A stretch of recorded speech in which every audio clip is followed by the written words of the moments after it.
Hello दोस्तों, मैं अक्षय आप सबका स्वागत करता हूं आप सबके यूट्यूब चैनल लर्निंग गुरु पे। वीडियो की थंबनेल जैसे आप देख चुके होंगे, आज के वीडियो का टॉपिक है हमारा मार्जिनल कॉस्टिंग, जिसे ही हम बोलते हैं ब्रेक इवन पॉइंट एनालिसिस, जिसे बीईपी एनालिसिस भी बोलते हैं। तो इस वीडियो में मैं आपको जो जो टॉपिक कवर कराने वाला हूं या फिर मार्जिनल कॉस्टिंग के अंदर हम क्या पढ़ने वाले हैं, मैं सबसे पहले बता दूं, फिर उसके बाद हम इस वीडियो को आगे बढ़ाएंगे।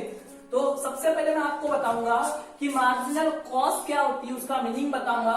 उसके बाद मैं मार्जिनल कॉस्टिंग क्या होती है, उसका भी मीनिंग बताऊंगा।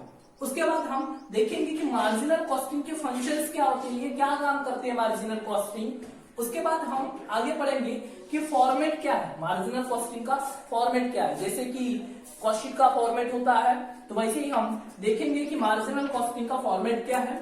उसके बाद हम all important formulas of marginal costing, दोस्तों इज वेरी इंपॉर्टेंट।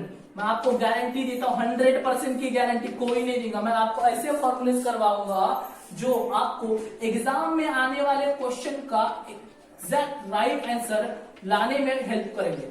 जैसे कि आप इसके फॉर्मूलेज देखोगे दोस्तों बुक में, तो बहुत सारे फॉर्मूलेज है, 40 से लेकर 50 फॉर्मूले, बट मैं आपको ओनली 11 फॉर्मूलाज के साथ पूरा मार्जिनल कॉस्टिंग पढ़ाने वाला हूं। उसके बाद हम कवर करेंगे 3 प्रैक्टिकल क्वेश्चन, बहुत इंपॉर्टेंट प्रैक्टिकल क्वेश्चन। ये तीनों के तीनों क्वेश्चन जो मैं आपको करवाऊंगा वो डिफरेंट मेथड्स के ऊपर डिपेंड करेंगे। मतलब जो डाटा गिवन होगा वो अलग अलग तरीके का डाटा होगा, उसे हम मार्जिनल कॉस्टिंग के कुछ क्वेश्चन करने वाले हैं। तो बिना समय गवाए हम अगले टॉपिक के ऊपर मूव करते हैं। सबसे पहले पढ़ना चालू करते हैं मीनिंग ऑफ मार्जिनल कॉस्ट और मार्जिनल कॉस्टिंग।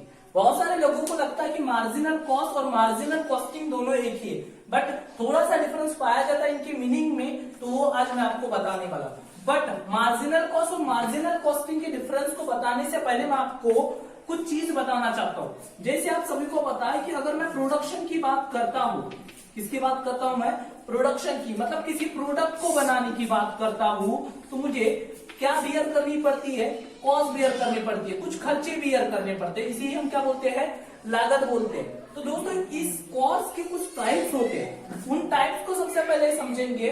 उसके बाद हम बात करेंगे कि मार्जिनल कॉस्ट और मार्जिनल कॉस्टिंग क्या होती है। तो पहला टाइप है वेरिएबल कॉस्ट, लिखा है दोस्तों वेरी विद प्रोडक्शन। अगर कोई कॉस्ट किसके साथ वेरी करे, प्रोडक्शन के साथ, उसी क्या बोला जाएगा, वेरिएबल कॉस्ट। जैसे मटेरियल और लेबर, जैसे कि अगर मुझे ज्यादा प्रोडक्शन करना है तो मुझे ज्यादा मटेरियल लगेगा, और मुझे कम प्रोडक्शन करना है तो क्या लगेगा, कम मटेरियल लगेगा। अगर मैं लेबर की बात करूं, अगर मुझे ज्यादा प्रोडक्शन करना है तो मुझे ज्यादा लेबर लगेंगे, और मुझे कम प्रोडक्शन करना है तो कम लेबर लगेंगे।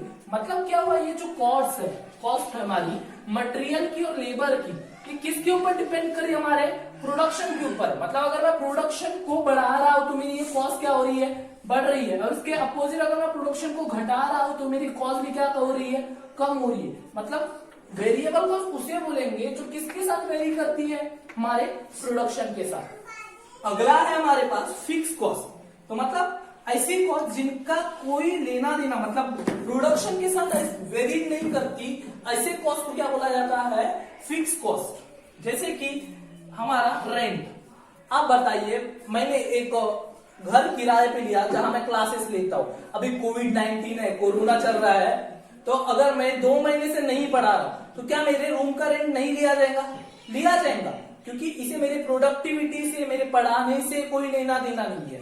ये किसके ऊपर बेस रहता है, हमारे पीरियड बेस रहता है। मतलब अगर आप काम करो या ना करो, आप प्रोडक्शन करो या ना करो, आपसे क्या लिया जाएगा, रेंट लिया जाएगा। अगला टॉपिक है हमारे पास, अगली कॉस्ट है सेमी वेरिएबल कॉस्ट। मतलब fix plus variable is called as semi variable. मतलब अगर मैं फिक्स और सेमी दोनों को मिला दूं तो क्या बन जाती है मेरी, सेमी वेरिएबल।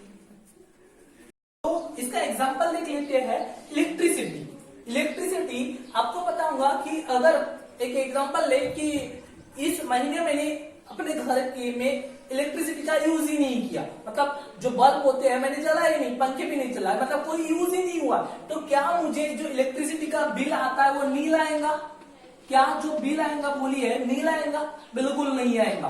क्यों नहीं आएगा, क्योंकि जो इलेक्ट्रिसिटी है वो सेमी वेरिएबल की कैटेगरी में आती है। मतलब यहाँ कोई कुछ चीजें क्या होती है, फिक्स होती है और कुछ चीजें क्या होती है, वेरिएबल होती है। जैसे कि इलेक्ट्रिसिटी में कुछ बिल क्या होता है, फिक्स, मतलब आप यूज करो या ना करो उतना बिल तो आएगा नहीं, बट बाद में जो अदर पार्ट होता है वो होता है वेरिएबल, मतलब आप उससे अगर ज्यादा यूज करते हो, जो नॉमिनल कोई भी रेशियो होगा उससे अगर मैं ज्यादा यूज करता हूं तो क्या होगा, मेरा बिल बढ़ जाएगा। मतलब हम बोल सकते हैं कि इलेक्ट्रिसिटी क्या हुआ, इसका कुछ पार्ट क्या था, फिक्स था, और कुछ पार्ट क्या हुआ, वेरिएबल था, क्योंकि ये मेरे यूज के ऊपर डिपेंड किया कि वो बढ़ेगा या नहीं बढ़ेगा। इसे बोला जाता है सेमी वेरिएबल कॉस्ट। तो ये था हमारा कॉस्ट का।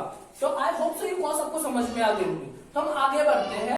मार्जिनल कॉस्ट में क्या होता है कि variable cost of each unit, marginal cost के अंदर में जो हमारी वेरिएबल कॉस्ट होती है ईच यूनिट की, उसे कैलकुलेट करने का काम किया जाता है। मैंने किसकी बात की, ओनली मार्जिनल कॉस्ट में only variable cost of each unit calculate की जाती है, या फिक्स कॉस्ट नहीं कैलकुलेट की जाती है। और सेमी वेरिएबल में से फिक्स को निकाल के ओनली किसका कैलकुलेशन किया जाता है, वेरिएबल कॉस्ट का कैलकुलेशन किया जाता है।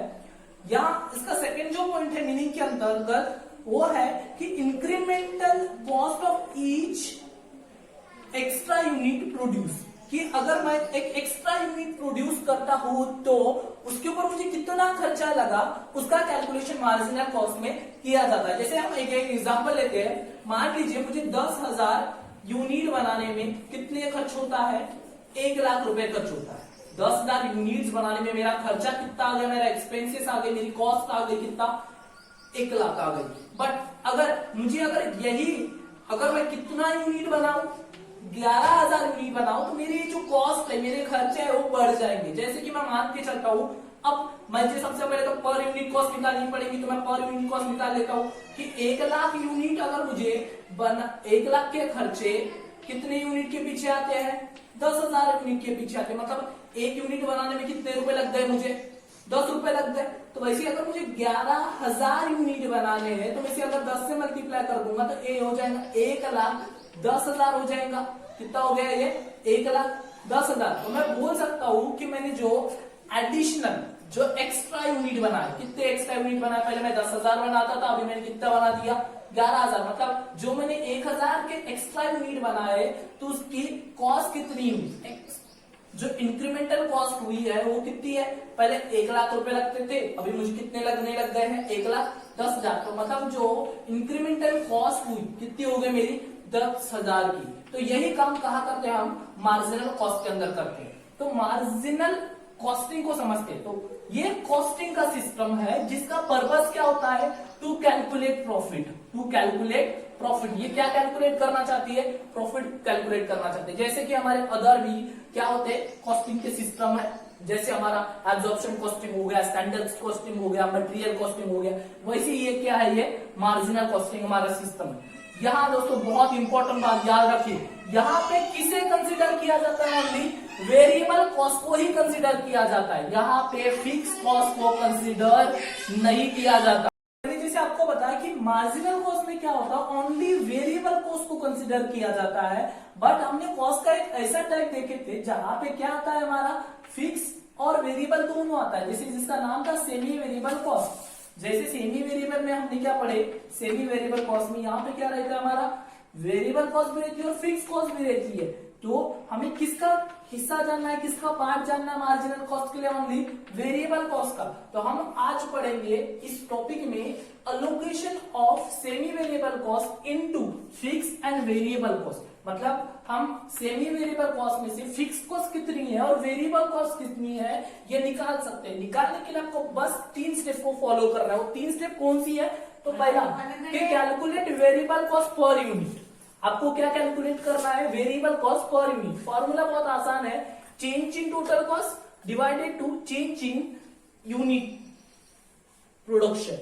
सेकेंड स्टेप है हमारी variable cost for the period. आपको उस पीरियड की क्या निकालनी पड़ेगी, वेरिएबल कॉस्ट निकालनी पड़ेगी। इसके लिए फॉर्मूला है यूनिट प्रोड्यूस, जितने आपने यूनिट प्रोड्यूस किए होंगे और आपकी जो आंसर आया होगा कॉस्ट पर यूनिट का, उससे मल्टीप्लाई कर दोगे तो आपकी क्या निकल आएंगी, variable cost for the period निकल आएंगी। और थर्ड स्टेप, अगर आपको फिक्स कॉस्ट चाहिए तो आपके टोटल कॉस्ट जो गिवन होंगे क्वेश्चन में, उसमें से आपको जो ये वेरिएबल कॉस्ट आई है आपकी स्टेप नंबर 2 से, उसे क्या करना पड़ेगा, माइनस करना पड़ेगा, तो आपकी क्या मिल जाएंगी, फिक्स कॉस्ट मिल जाएंगी। इसी स्टेप्स को हम एक क्वेश्चन के साथ समझने वाले हैं। तो एक एग्जांपल से समझते हैं कि ईयर 2019 और 20 का डाटा दिया है, हमारे पास सेमी वेरिएबल की टोटल कॉस्ट दी है कि ये 20,000 और 21,000 है। यूनिट प्रोड्यूस दिया है कि 2019 में 10,000 यूनिट का प्रोडक्शन होता है और 2020 में कितने का प्रोडक्शन होता है, हमारा 11,000 यूनिट्स का प्रोडक्शन होता है। और कैलकुलेट करने को बोला है इसने हमें वेरिएबल कॉस्ट और फिक्स कॉस्ट। जैसे कि आप सभी को पता था कि सेमी वेरिएबल में 2 कॉस्ट होते हैं, एक वेरिएबल और एक फिक्स, तो हमें वही निकाल के देना है इस क्वेश्चन को। तो हमने लास्ट वीडियो में देख चुके हैं कि कितने स्टेप्स होती है कैलकुलेट करने की। तो 3 स्टेप थी, स्टेप 1, स्टेप 2 और स्टेप 3। इसे हम कैलकुलेट करेंगे। Calculate cost per unit, variable cost की कॉस्ट पर यूनिट कैलकुलेट करना पड़ता है, हमारी पहली स्टेप है। इसका फॉर्मूला क्या है, change in total cost change in production. तो करेंगे चेंज इन टोटल कॉस्ट, देखते चेंज इन टोटल कॉस्ट कितना। पहले 20,000 की कॉस्ट लगती थी, अब 21,000। बोलो चेंज कितना, 1,000 का चेंज। बोलो चेंज इन प्रोडक्शन, पहले मैं 10,000 यूनिट बनाता था, अभी मैं कितने यूनिट बनाता हूँ, 11,000 यूनिट बनाता हूँ। मतलब कितने यूनिट ज्यादा बनाया, चेंज कितना हुआ, 1,000 यूनिट। तो हमारा जो पर यूनिट कॉस्ट आ गया, वेरिएबल कॉस्ट, वो कितना आ गया, 1 पर यूनिट आ गया। सेकेंड स्टेप थी हमारी टोटल वेरिएबल कॉस्ट को कैलकुलेट करना। तो जितने यूनिट प्रोड्यूस किया होगा और जो ये पर यूनिट कॉस्ट आई होंगी उसे मैं मल्टीप्लाई कर देता हूँ। तो यूनिट प्रोड्यूस कितने हैं मेरे, 10,000 यूनिट प्रोड्यूस है और पर यूनिट की कॉस्ट 1 रुपया है।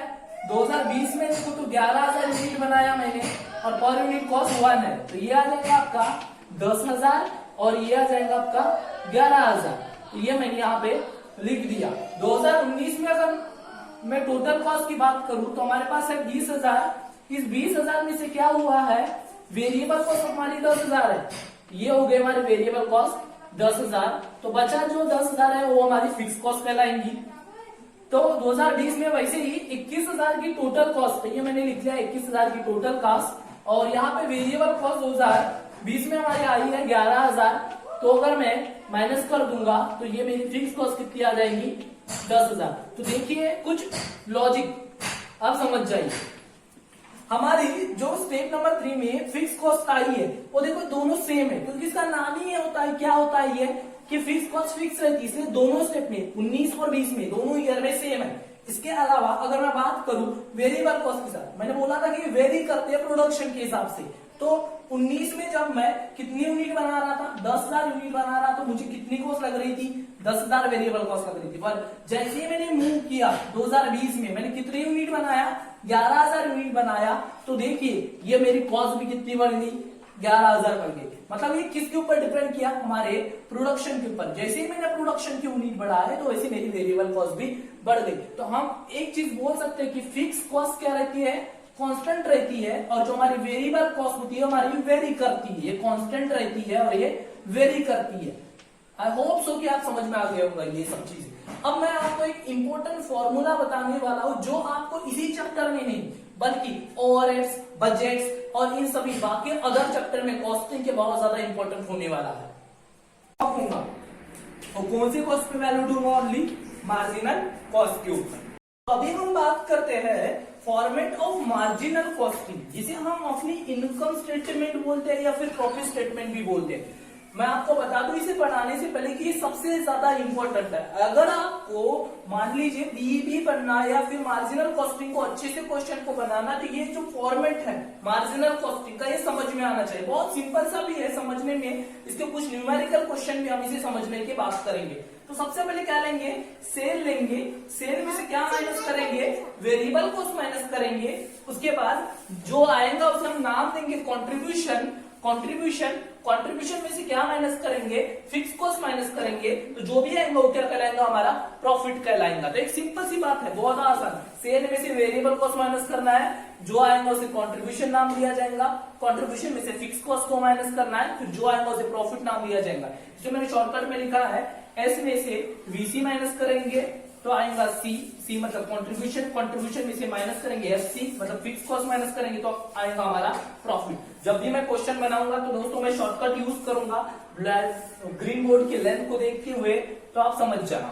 तो ये था बहुत ज्यादा एक सिंपल स्टेटमेंट का फॉर्मेट, जिसे हम इनकम स्टेटमेंट या प्रॉफिट स्टेटमेंट या मार्जिनल कॉस्टिंग का स्टेटमेंट भी बोलते हैं। आई होप सो कि आपको ये समझ में आ गया होगा। तो हम मूव करते हैं इसी फॉर्मेट के बेस को लेकर कुछ क्वेश्चन के तरफ।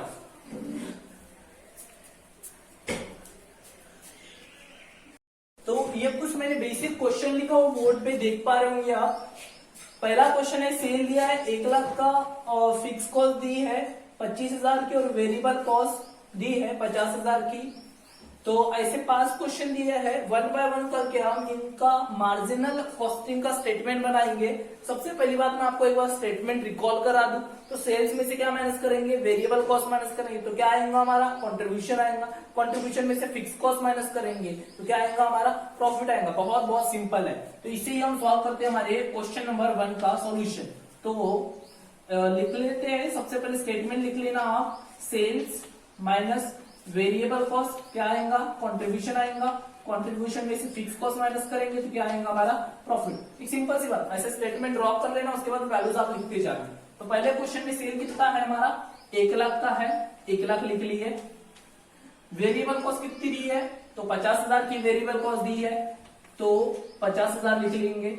उसके बाद हमारे पास कंट्रीब्यूशन नहीं दिया है, फिक्स कॉस्ट दी गई है क्या, हाँ दी गई है, तो फिक्स कॉस्ट लिख लेंगे। क्या क्वेश्चन में प्रॉफिट है, तो क्वेश्चन में प्रॉफिट नहीं है। बस इसे आपको सॉल्व करना है। तो 1 लाख में से 50,000 गए तो बचेंगे 50,000, और 50,000 में से अगर 25,000 गए तो बचेंगे 25,000। तो आपका प्रॉफिट क्या आ जाएगा, जो आपका प्रॉफिट होगा वो आ जाएगा आपका 25,000। ये हो गया आपका क्वेश्चन नंबर 1 का आंसर। बहुत ही सिंपल है ये। एग्जाम्पल नंबर 2 को सॉल्व करते हैं। फिर से आपको वही काम करना है, सेल लिखना है सबसे पहले। सेल में से भी वेरिएबल कॉस्ट को माइनस करेंगे, कंट्रीब्यूशन आएगा, कंट्रीब्यूशन में से फिक्स कॉस्ट माइनस करेंगे, फिर क्या आएगा हमारा प्रॉफिट आएगा। तो सबसे पहले सेल है हमारे पास, तो हाँ क्वेश्चन नंबर 2 में 8,40,000 का सेल है, जिसे आप देख पा रहे होंगे। उसके बाद वेरिएबल कॉस्ट क्वेश्चन में नहीं है, कोई बात नहीं, देख लेंगे। और उसके बाद कंट्रीब्यूशन दिया है, हाँ दिया है, कितना 1,40,000 दिया है कंट्रीब्यूशन। और उसके बाद फिक्स कॉस्ट नहीं दी है, जाने दीजिए। प्रॉफिट दिया है, हाँ दिया है, 20,000 का प्रॉफिट है। बस आपको मिसिंग फिगर को ढूंढ के स्टेटमेंट को कंप्लीट करना है। आप बताइए, अब थोड़ा सा लॉजिक लगाइए आप। सेल 8,40,000 का है, जिसमें से मैं एक वेरिएबल कॉस्ट, वो फिगर कुछ भी हो सकता है, उसे माइनस करने के बाद अगर कंट्रीब्यूशन कितना आ रहा है हमारा 1,40,000 का, तो ये वेरिएबल कॉस्ट कितनी होंगी। एक सिंपल सी बात है, वो हमारी कितनी की होंगी, वेरिएबल कॉस्ट 7 लाख की। कैसे किया, सिंपल, सेल्स में से आप कंट्रीब्यूशन को घटा दो तो आपका क्या निकल जाएगा, वेरिएबल कॉस्ट निकल आएंगे। ये हो गया। उसके बाद सिंपली वैसे ही करना है आपको। कंट्रीब्यूशन 1,40,000 का है, जिसमें से फिक्स कॉस्ट को घटाने के बाद आंसर कितना आ रहा है हमारा 20,000। तो जो हमारे फिक्स कॉस्ट होंगे वो कितने की होंगे, 1,20,000 की। बहुत कॉमन सेंस वाले क्वेश्चन है दोस्तों, बस बेसिक मैथमेटिक्स का यूज करना है आपको। अगला क्वेश्चन लिख लेते हैं, सेम इसी तरीके का है। तो सबसे पहले फॉर्मेट लिख लीजिए, सेल्स माइनस वीसी आएगा कंट्रीब्यूशन, कंट्रीब्यूशन में से फिक्स कॉस्ट माइनस करेंगे, फिर माइनस करेंगे फिक्स कॉस्ट के बाद जो आएगा वो प्रॉफिट। तो देख लेते हैं सेकंड थर्ड क्वेश्चन में हमारे पास सेल दिया है क्या, नहीं, चलो कोई बात नहीं, देख लेंगे। वेरिएबल कॉस्ट दी है दोस्तों, 2,50,000 की वेरिएबल कॉस्ट है। आगे कंट्रीब्यूशन दिया है, हाँ दिया है, कंट्रीब्यूशन दिया है हमारे पास कि 15,000 का कंट्रीब्यूशन आता है, कोई बात नहीं, देख लेंगे। फिक्स कॉस्ट 5,000 है, तो ये लिख लिया हमने 5,000। और हमारा प्रॉफिट अगर माइनस कर दे तो ये 10,000 ही आता है, और क्वेश्चन में भी हमको शायद 10,000 का प्रॉफिट निकाल के दे दिया था। बस आपको क्या ढूंढना है, सेल को ढूंढना है। रिवर्स कर लेते हैं, माइनस जहां था वहां प्लस कर देंगे, और जहां प्लस होगा वहां माइनस कर देंगे। तो पहले 10,000 फिक्स कॉस्ट माइनस हुई थी तो इसे प्लस कर दे, कंट्रीब्यूशन निकला 15,000। 15,000 यहाँ माइनस था, इसे प्लस कर देंगे, तो इसे प्लस कर दूंगा तो ये हो जाएगा 2,65,000। तो हमारा सेल कितना निकल आएगा, 2,65,000 का। और ये हमारा मार्जिनल कॉस्टिंग का स्टेटमेंट भी बन जाएगा। तो ये हो गया हमारे क्वेश्चन, कितने हो गए, 3 क्वेश्चन हो चुके हैं। 14 क्वेश्चन भी देख लेते इसी के साथ साथ, बहुत सिंपल ही है। फिर से आपको स्टेटमेंट में वही लिखना है, सेल माइनस वीसी आएगा कंट्रीब्यूशन, कंट्रीब्यूशन में से माइनस करेंगे फिक्स कॉस्ट, तो आएगा आपका प्रॉफिट। तो देखते हैं, सेल दिया है, सेल ये 2 लाख का शेयर मैंने लिख लिया है यहाँ पे। वेरिएबल कॉस्ट क्वेश्चन में दी है 30,000 की दी है वेरिएबल कॉस्ट। उसके बाद हमारे पास कंट्रीब्यूशन कितना आ जाएगा, आप चेक कर सकते हो। 2 लाख में से 30,000 गए तो बचेगा 1,70,000। ये लिख दिया मैंने 1,70,000। फिक्स कॉस्ट क्वेश्चन ने नहीं दी है, कोई बात नहीं, ढूंढ लेंगे। प्रॉफिट दिया है क्वेश्चन यहाँ दिया है 17,000 का प्रॉफिट दिया है। तो हमारा जो आंसर आएगा हम रिवर्स चलेंगे, तो यहाँ हमें मिसिंग फिगर चाहिए, तो 1,70,000 में से हम 17,000 माइनस कर देंगे, तो हमारा आने वाला आंसर जो आएगा बैलेंसिंग फिगर 1,63,000। तो ये क्या हो जाएगा हमारा फिक्स कॉस्ट। तो ये हो गया हमारा क्या, मार्जिनल कॉस्टिंग के स्टेटमेंट। मार्जिनल कॉस्टिंग का जो स्टेटमेंट होती है या इनकम स्टेटमेंट हो या प्रॉफिट स्टेटमेंट, या में ये जो वैल्यूज होती है, अगर किसी सेल की वैल्यू मिसिंग हो गई, प्रॉफिट की वैल्यू मिसिंग हो गई, या वेरिएबल कॉस्ट की वैल्यू मिसिंग हो गई, या फिक्स कॉस्ट की वैल्यू मिसिंग हो गई, मतलब क्वेश्चन में गिवन नहीं है, तो उसे कैलकुलेट करने में हेल्प करते हैं। जब हम डीप में इस चैप्टर को पढ़ेंगे, मतलब इंपॉर्टेंट फॉर्मूला यूज करेंगे, उस समय ये बेसिक चीजें हमारे बहुत काम आने वाली है। तो आप बोलोगे सर एक क्वेश्चन बाकी है, हाँ वो आपका होमवर्क है। तो आपको क्या करना है, इस क्वेश्चन को सॉल्व करना है और आपको यहाँ पे मुझे बताना है कमेंट बॉक्स में कि इस वाले क्वेश्चन का प्रॉफिट कितना आता है और इसी वाले क्वेश्चन का कंट्रीब्यूशन कितना है। मतलब इसका आपको मार्जिनल स्टेटमेंट बना के दिखाना है, ये आपका होमवर्क रहेगा। आई होप सो कि मैंने जितनी भी बातें आपको बताया हूं ये समझी होंगी। तो ये मार्जिनल कॉस्टिंग का पहला पार्ट था। दूसरा पार्ट मैं आपको बहुत जल्द अवेलेबल करवा दूंगा, 1-2 दिनों में आपको मिल जाएगा। इस पार्ट को लेकर अगर आपको कोई डाउट आता है तो कमेंट बॉक्स में लिखिए, मैं उसका आंसर जरूर दूंगा। अगर वीडियो अच्छी लगती है तो लाइक कीजिए और इसी तरीके की वीडियो के लिए चैनल को सब्सक्राइब कीजिए। और कुछ क्वेश्चन पूछना हो तो आप कमेंट बॉक्स में लिख देना, मैं आंसर जरूर करूंगा। थैंक यू सो मच इस वीडियो को देखने के लिए।